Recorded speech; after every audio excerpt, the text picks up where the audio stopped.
Fala pessoal, aqui é o Marcelo e hoje a gente vai falar desse cara aqui, ó. O PlayStation 5. Vamos nessa? O PlayStation 5 é um dos aparelhos mais procurados do momento e não é à toa. Ele faz parte da nova geração de consoles e veio com mudanças significativas com relação ao PS4. Mas antes de eu te contar o que esse cara é capaz, se você gosta de tecnologia e não for inscrito ainda no canal, não deixe de se inscrever e também acompanhar o canal lá no Instagram, @omarcelotech. Beleza? Vamos nessa! Bom, não tem como começar falando do PS5 sem passar primeiro pelo design. É um design muito diferente. Eu particularmente gostei do design. Essas placas brancas que o console tem deixam ele bem bonito. E essa parte em black piano aqui deu um contraste bem legal pro aparelho. E dentro aqui das partes brancas dá pra ver que tem vários símbolos do PlayStation. Então o pessoal da Sony teve um cuidado muito grande com os pequenos detalhes do aparelho aqui. Mas é claro, sobre o design nem tudo são flores. Eu já pude perceber aqui, por exemplo, que essa parte em black piano, só de olhar, já risca. E eu vejo aqui que tem muito risco nessa parte, o que é incrível. Passar um paninho, já tá tudo riscado. Eu também tenho um certo receio de talvez essas placas brancas começarem a amarelar com o tempo, às vezes com poeira ou algo nesse sentido. Então já vou começar a pesquisar alguns tutoriais para limpar essa parte aqui. Ainda sobre o design do aparelho, ele é bem pesado, já vou adiantar para vocês. Eu vou falar as medidas dele aqui para vocês. O aparelho possui 39 cm de altura, 26 cm de profundidade e 10,4 cm de largura. Vou te falar que é muito difícil fazer essa jamanta desse tamanho aqui caber em um ambiente. Em pé, ele chama a atenção pela altura, que ele é bem alto. E deitado, cara, parece que piora. Eu não sei se eu comentei já o peso, mas ele pesa 4,5 kg. Ele é muito pesado, realmente. Então você vai precisar de um lugar que seja bem resistente e que não tende a pender para baixo quando você colocar esse treco gigantesco aqui na sua sala. Falando sobre o hardware, pessoal, o PS5 veio com uma diferença gigantesca em relação ao PS4.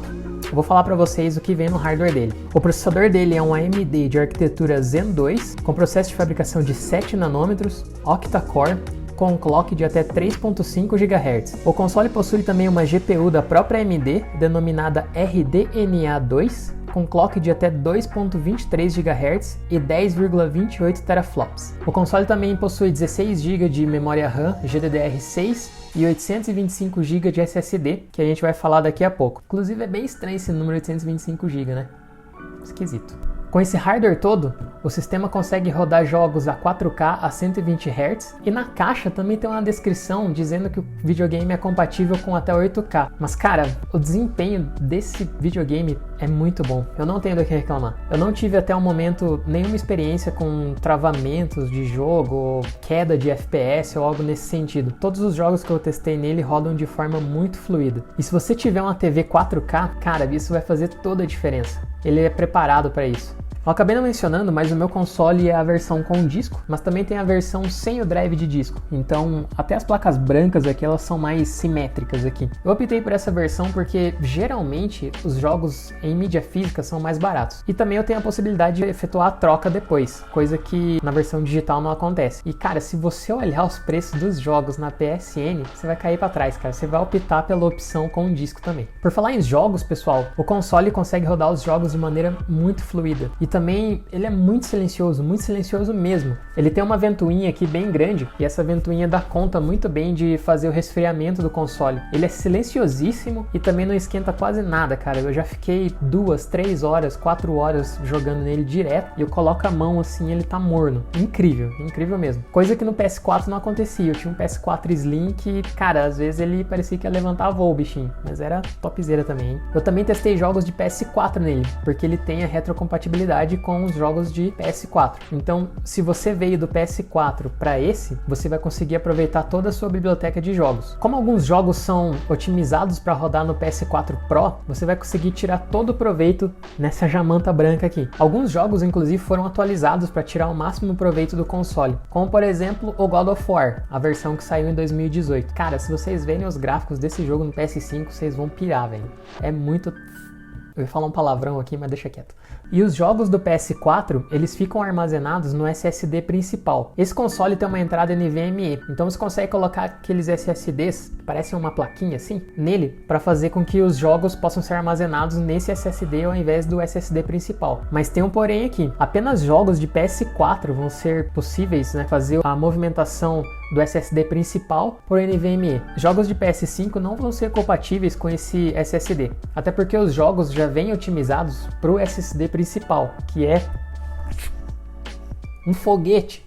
E com o hardware que esse videogame oferece, os jogos rodam lindamente neles. O Spider-Man Miles Morales, por exemplo, possui 3 modos de jogo. O modo Fidelidade, onde ele vai rodar a 4K 30 FPS e sem Ray Tracing. O jogo também possui modo Desempenho, onde ele vai rodar 4K 60 FPS, mas ainda sem Ray Tracing. E possui o modo Desempenho RT, onde ele vai rodar 4K 60 FPS e com Ray Tracing. O Ray Tracing é uma técnica que calcula em tempo real os raios de luz emitidos de uma fonte nos jogos, permitindo ambientes com iluminação mais fiel e reflexos nas janelas ou em água. E como existem vários prédios no Spider-Man, porque é Nova York, cara, o resultado é insano. É possível ver o reflexo do personagem nos prédios, ver o reflexo também de outros prédios, dos carros. Então, cara, é muito legal ver que um console conseguiu chegar nesse nível. E eu acho que se você fosse montar um PC com essas características para fazer um jogo rodar com essa performance, eu acho que seria gasto muito dinheiro. Agora falando do SSD, cara, eu não sei o que fizeram aqui, mas o SSD desse videogame é magnífico. Eu testei aqui com o Miles Morales e o tempo de carregamento do jogo é muito rápido. Por exemplo, quando eu coloco o jogo para rodar, porque eu comprei a versão mídia física, quando eu coloco o jogo para rodar e ele aparece lá no sistema para eu selecionar, dá em volta de uns 18 segundos eu já tô dentro do jogo. Ele é muito rápido mesmo. O SSD desse videogame foi pensado exclusivamente para ele, então os jogos vão poder tirar o máximo proveito dele para carregar cada vez mais rápido. É como se a gente voltasse no tempo e jogasse jogos de Nintendo, que praticamente não tinham load, então é basicamente a mesma coisa. E ainda dentro do Miles Morales, quando você precisa fazer uma viagem rápida, cara, também, nossa, é muito rápido. Você pode estar em uma ponta do mapa e ir para outra ponta instantaneamente. É muito rápido mesmo. Agora o que eu fiquei sem entender é por que cargas d'água só tem 825 GB de espaço no SSD. Por que, Sony? Por que será que não chegaram a exatamente 1 TB de armazenamento? Porque esses 175 GB faltantes para chegar a 1 TB, cara, caberiam de 2 a 3 jogos no SSD. Isso aliviaria muito o espaço. Ainda falando sobre SSD, eu vejo um problema principal aqui. Esses 825 GB são pouco. Por que eu falo isso? Porque tem jogos aqui que já estão ultrapassando a barreira dos 200 GB. Então, para encher o SSD desse videogame é muito rápido. Então, é muito pouco espaço para ser oferecido para o usuário. Ainda mais nos jogos de hoje, que eles estão ocupando cada vez mais espaço. Então, se você tem uma biblioteca de jogos de PS4, por exemplo, é fortemente recomendado que você compre um SSD NVMe e espere que a Sony lance uma atualização para liberar essa entrada para você poder instalar no seu videogame. Falando sobre controle, pessoal, aqui está uma das maiores inovações dessa geração, o DualSense. O DualSense é muito diferente de qualquer outro controle que eu já experimentei antes. A pegada do controle é muito boa e ele ficou bem maior que o controle do PS4, o DualShock 4. Dá pra dizer que ele ficou um pouquinho mais pesado também.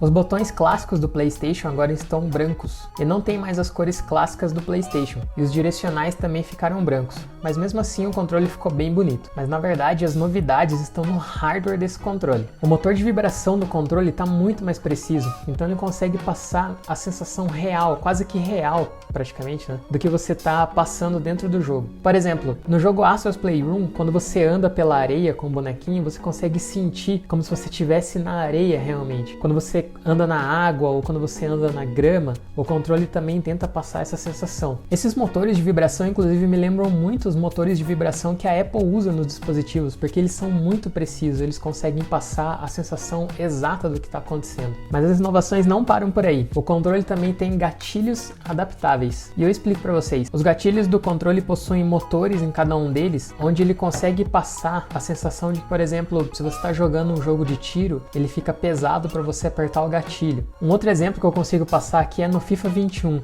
Quando o jogador começa a ficar cansado, você nota que o R2, que é onde ele corre, começa a ficar mais pesado, fica mais difícil para você apertar, sinalizando que o jogador já não aguenta mais.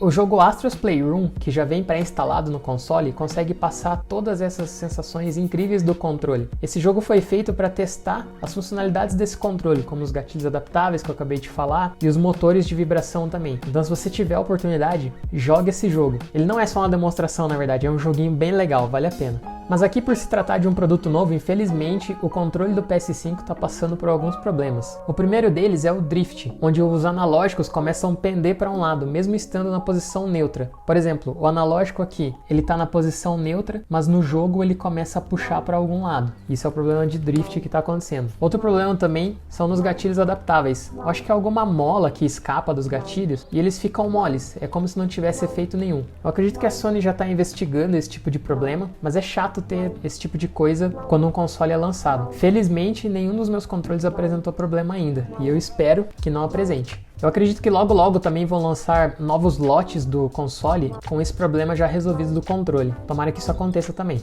E será que esse console vale a pena? Pessoal, antes de eu te contar se vale a pena ou não, se inscreve aqui no canal, deixa o seu like se você vem curtindo o vídeo até agora e deixa um comentário aqui também para eu saber o que você achou desse vídeo até aqui, beleza? Isso vai me ajudar bastante. Bom, vou falar para vocês que esse console não é barato. Essa versão com disco, ela custa oficialmente no Brasil R$ 4.699, enquanto a versão sem disco custa R$ 4.199. Esses consoles eram um pouquinho mais caros, mas houve uma redução de impostos por parte do governo e as fabricantes conseguiram reduzir um pouco o valor dos videogames por aqui. A Microsoft também fez o mesmo movimento. Essas reduções ajudam o brasileiro a economizar um pouco quando vai comprar um produto desse, mas ainda assim é um produto muito caro. Mas se você comparar com o valor de um PC que vai fazer exatamente a mesma coisa que esse console faz, cara, você vai ver que você vai gastar muito dinheiro. É claro que um PC não vai servir exclusivamente para jogos, você consegue fazer várias outras coisas com ele. Mas se o seu intuito é simplesmente jogar, eu acredito que você está bem servido com o PS5. Mas ó, faz um trato aqui comigo. Não compre esse console em lojas que não sejam confiáveis. Tem muita gente se aproveitando da falta desse console nos estoques das lojas e subindo o valor exorbitamente. Então, espere um pouquinho mais e compre o console no preço mais baixo que você conseguir. Beleza? Bom pessoal, essa foi minha análise do PS5, eu espero de verdade que vocês tenham gostado. Se você curtiu o vídeo, deixe seu like, se não for inscrito ainda, se inscreva no canal. Dá aquela força também, compartilhando esse vídeo com alguém que está na dúvida ainda se compra o videogame ou não. Talvez esse vídeo pode ajudar essa pessoa, beleza? Eu sou o Marcelo, vou ficando por aqui. Tchau!